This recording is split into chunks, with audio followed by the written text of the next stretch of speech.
자, 여러분, 오늘 여러분과 나눌 이야기는요, 마치 한 편의 치밀한 범죄 느와르 영화 같습니다. 1990년대 이탈리아로 한번 가보시죠. 이곳에서는 단순한 범죄를 넘어 국가의 사법 시스템과 거대한 범죄 제국인 마피아가 서로의 목숨을 걸고 피튀기는 전쟁을 벌였습니다.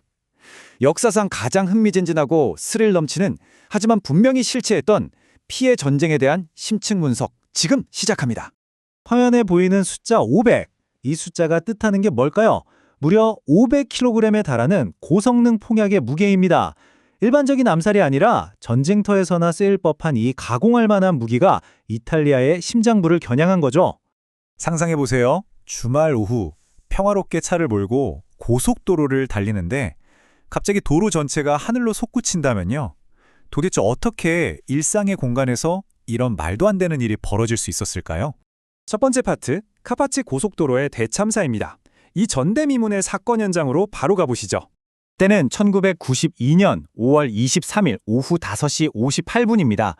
황하는 엄청난 폭발과 함께 시칠리아 카파치 인근의 A29 고속도로 한 구간이 말 그대로 통째로 날아가 버렸습니다. 지진계에 지진으로 찍힐 정도였다니까요. 평온하던 주말 오후가 그야말로 생지옥, 처참한 전쟁터로 변해버린 순간이었습니다. 단순한 사고였을까요? 절대 아닙니다. 이건 철저히 계획된 암살이었습니다.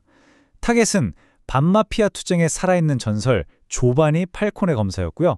그의 아내이자 훌륭한 법관이었던 프란체스카 모르빌로, 그리고 끝까지 그들을 지켰던 3명의 헌신적인 경호요원들도 이 끔찍한 테러의 희생양이 되고 말았습니다.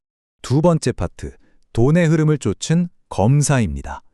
시칠리아 마피아, 즉 코사노스트라는 대체 왜 이렇게까지 팔코네 검사를 죽이려 했을까요? 아시다시피 예전엔 마피아 수사하면 보복이 무서워서 벌벌 떠는 증인들 때문에 늘 벽에 부딪혔잖아요.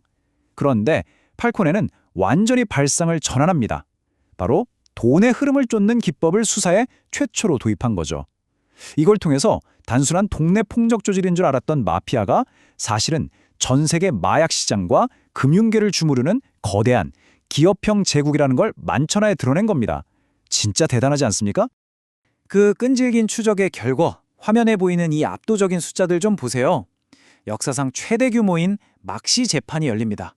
마피아의 미사일 공격을 피하려고 지하에 특별 벙커 법정까지 지었고요.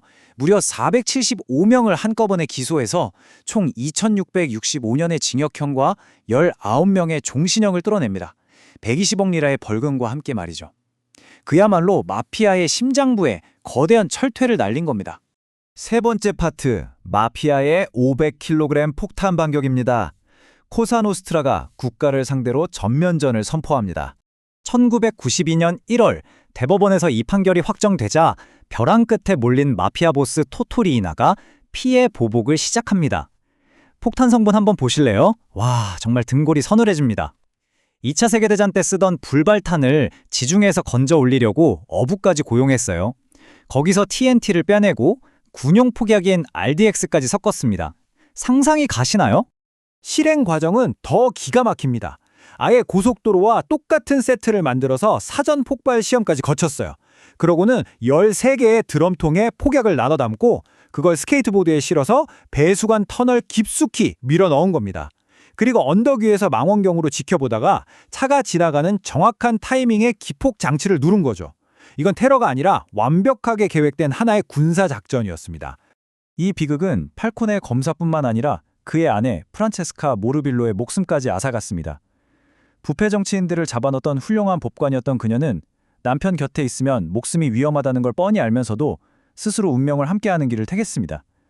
마피아에게 희생된 유일한 여성 법관, 두 분 다 우리가 절대 잊지 말아야 할 진정한 영웅들입니다. 네 번째 파트, 사라진 붉은 수첩과 국가의 침묵입니다.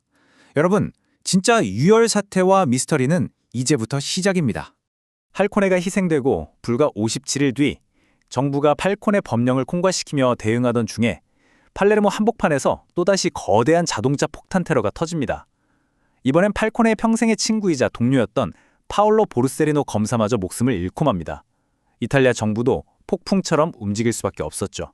그런데 여기서 정말 소름 돋는 미스터리가 하나 터집니다. 보르셀리노 검사가 모든 수사 기밀을 적어두고 분신처럼 들고 다니던 붉은 수첩이 있었는데요. 폭발 현장에서 가방은 무사히 회수됐는데 이 수첩만 감쪽같이 증발해버린 겁니다. 아니 대체 누가 그 아수라장 속에서 수첩을 가져간 걸까요? 이 사라진 수첩 때문에 엄청난 후폭풍이 일어납니다. 국가가 더 이상의 폭탄 테러를 막으려고 마피아랑 뒤에서 몰래 거래를 한 거 아니냐? 이런 이른바 국가 마피아 협상설 의혹이 증폭된 거죠. 실제로 마피아가 요구사항을 적어서 정부에 보낸 파펠로라는 문건까지 존재했으니까요. 이 거대한 논란, 놀랍게도 불과 얼마 전인 2023년이 되어서야 대법원에서 당시 관료들의 행동은 테러를 막기 위한 것이었지 범죄는 아니었다라고 판결을 내리면서 법적으로 일단 마지막 5번째 파트, 침묵을 깨고 일어난 시민들입니다. 이 칠흑 같은 어둠이 어떻게 세상을 바꾸는 거대한 불씨가 되었을까요? 일단 국가가 41-비스라는 아주 강력한 칼을 뽑아들고 반격에 나섭니다. 감옥에 갇힌 마피아 보스들을 철저하게 독방에 가두고 검열해서 감옥 밖으로 살인 청부나 명령을 내리지 못하도록 그들의 소통망을 법적으로 완전히 끊어버린 겁니다. 하지만 여러분, 정말로 세상을 바꾼 극적인 변화는 따로 있었습니다. 수백 년 동안 시칠리아 사람들을 짓누르던 보복에 대한 두려움, 바로 오메르타라는 침묵의 법칙이 드디어 붕괴되기 시작한 겁니다. 두 영웅의 피 묻은 희생 앞에서 사람들은 더 이상 침묵하지 않기로 결심했죠. 드디어 시민들이 깨어났습니다. 발코니마다 마피아에 반대한다는 하얀 시트를 내걸고 항의했고요. 상인들은 용기를 내어 우리 이제 마피아한테 보호비 안 낸다며 아디오피초 운동을 벌였습니다.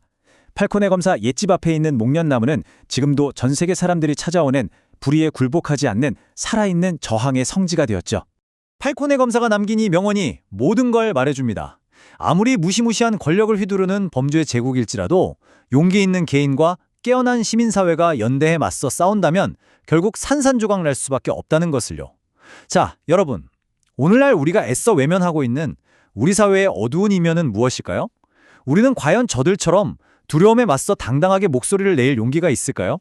오늘 심층 분석은 여기서 마치겠습니다. 함께해 주셔서 감사합니다.